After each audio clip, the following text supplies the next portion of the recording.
Welcome to মুনমুনের classroom. আমরা করছি class 11-এর 10 নম্বর set আছে। প্রথম কোশ্চেন 19 নম্বর থেকে শুরু হচ্ছে, 18 অব্দি আগে করা আছে। নিম্নলিখিত কোনটির কেন্দ্রীয় পরমাণুর সংকরণ আনসার sp3d? এটা হবে SF6। বলতে ওটা কী করে একবারে করলে? এটা একবারে করলাম এইভাবে, দেখো sp3d2 এটাতে কটা আসছে সংকরিত কক্ষক?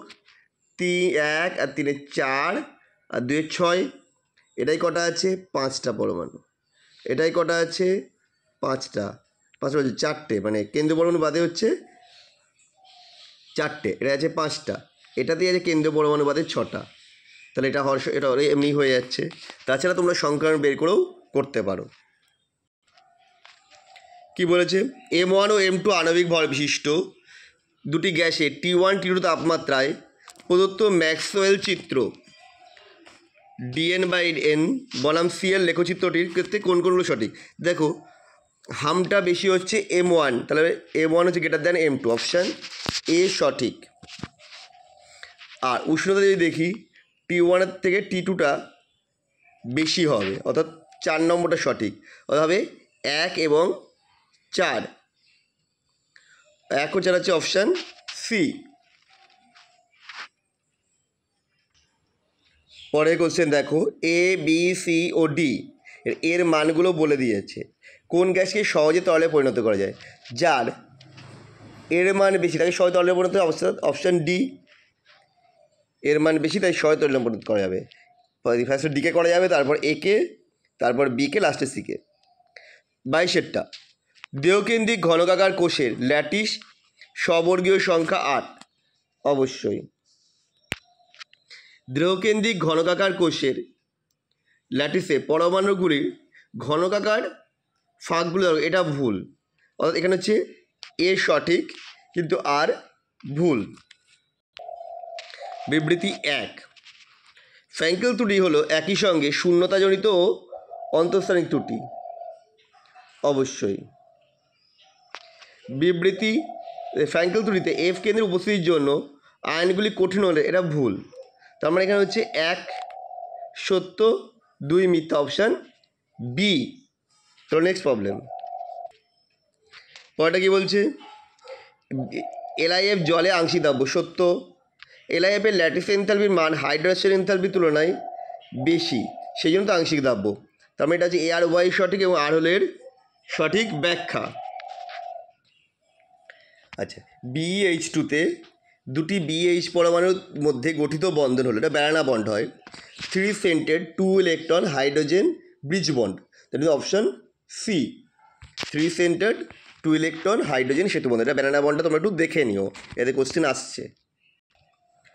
জলীয় দ্রবণে আয়নীয় সচলতার ক্রমটি হলো, এটা উপর থেকে নিচে ক্রমশ আয়নীয় সচলতা বাড়তে থাকে জলীয় দ্রবণে, আর এমনি অবস্থায় উপর থেকে নিচে কমতে থাকে, এটা যাবে অপশান বি। ক্ষারীয় মৃত্তিকা মৌল এবং তাদের দ্বিযোজী আয়ন উভয়ই ডায়াম্যাগনেটিক, সত্য। ক্ষারীয় মৃত্তিকা মৌল ও তাদের দ্বিযোজী আয়ন উভয়ই অযুগ্ম ইলেকট্রন, এটা ঠিক নয়, কারণ সমস্ত ইলেকট্রন বেরিয়ে যায়, এবং অযুগ্ম থাকলে সেটা তো প্যারাম্যাগনেটিক হয়ে যেত। সুতরাং এটা এ সঠিক আর সঠিক নয়, অপশান সি। H2O2 জারক ও বিজারক উভয় দ্রব্য হিসাবেই ব্যবহৃত হয়, সত্য। H2O2-তে দুটি হাইড্রক্সিল গ্রুপ একই তলে না, এটা খাতার পাতার মতো করে থাকে, এটা আলাদা তলে থাকে। 1 সত্য, 2 মিথ্যা। প্রথম কোশ্চেন 29-এরটা, ওয়াটার গ্যাস হলো কার্বন মনোক্সাইড ও হাইড্রোজেনের মিশ্রণ সময়তনী। ডি। কোনটা সঠিক নয়?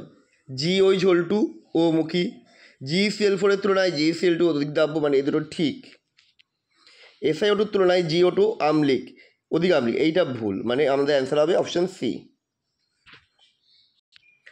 নিচের অংশটি পরে উত্তর দিতে বলেছে। এ, যাতে নাইট্রোজেনের বিক্রিয়ায় বি তৈরি হয়েছে, বিকে জল দিলে C+D হয়েছে। প্রদত্ত বিক্রিয়াটিতে সাদা পদক্ষেপ সি তৈরি হয়, ডি গ্যাস নির্গত হয়। তাহলে সাদা পদক্ষেপটা কি?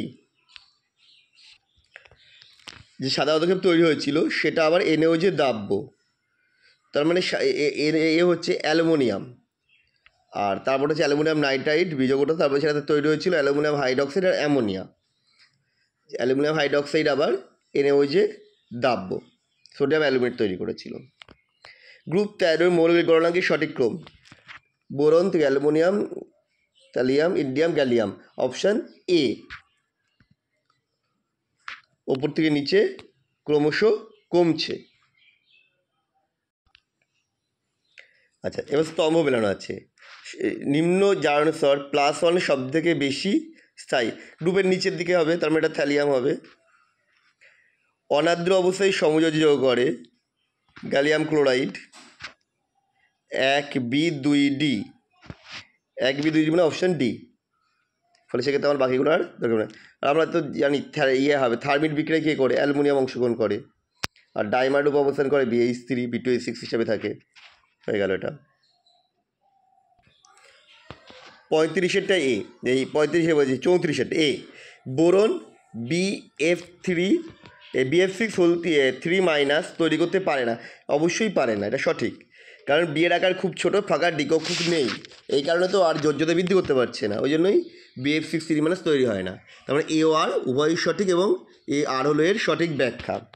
চলো নেক্সট প্রবলেমে যাই। হীরক তড়িতের কুপরিবাহী কিন্তু গ্রাফাইট তড়িতের সুপরিবাহী, এটা অবশ্যই সঠিক তথ্য। বলছে উভয় ক্ষেত্রে sp3 সংকরায়িত না, হীরক sp3 সংকরায়িত, গ্রাফাইট হচ্ছে sp2 সংকরায়িত। তার মানে আরটা ভুল, এ সঠিক কিন্তু আর সঠিক নয়। এটা যাবে অপশান সি।